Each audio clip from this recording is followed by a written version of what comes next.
$1 credit line from China. But when Bush was in power, Bush created a 200% tax on all solar or all solar-related renewable energy coming into America. And mainly he did it because he had his agenda was in the oil. He needed the oil to keep burning, right? So anything renewable, he wanted to keep away because it affected the money, the business. So he created a 200% tax on all solar coming from China into America. So all that investment, those billions of dollars of investment that China put into this, and they couldn't use it, was just sitting in factories and sitting in China, couldn't be used. So I took advantage of that and went down to China and to partner with some of those companies that couldn't use all that, investment that they already put for Europe and America. And I asked them to be able to apply that into Africa. So they gave me $1 billion credit line to start my project. And that's how it all started. They gave you $1 billion credit line. Yep. To light up Africa. All right, you spent it all yet, or you got a few M's left? Yeah, we're asking for $5 billion. We did a lot of work, man. We got to keep moving. See, they use up the whole billion. Look at this conversation we're having right now. We're having $1 billion conversation. So you spent up the whole billion, and you're like, man, I done burned through all this credit y'all gave me. I need another $5 billion.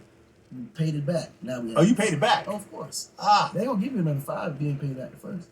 Okay. That's how it works. And now you're getting another $5 billion in credit. Yeah. For solar panels? It's all energy solutions. Aha. Solar is what we do best, but anything renewable, we're dipping our hands in it somehow. I mean, at a high level, when you see what's happening right now, gas is almost $7 a gallon. Right, it's ridiculous. The whole Russia conflict is creating these ridiculous prices. Right. U.S. and China relations are not very good. Mm-hmm.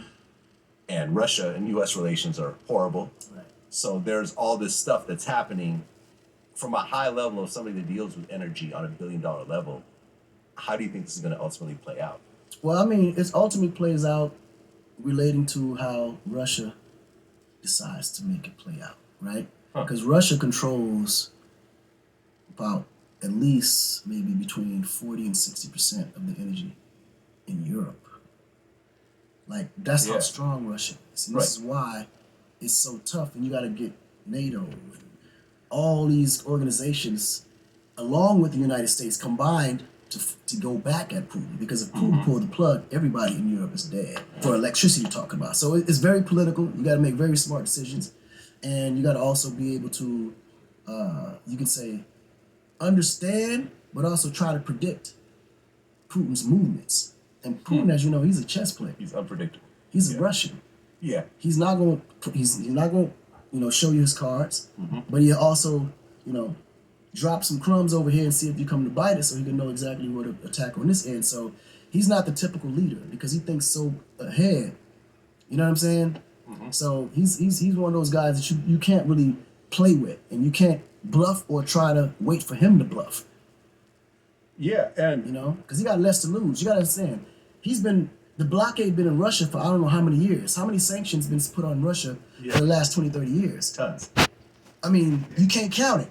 So what that did, it only strengthened him because what he did, he made Russia self-sustainable. Where he don't need nobody, but y'all still need him. So tell me who's playing the best deck of cards at that moment.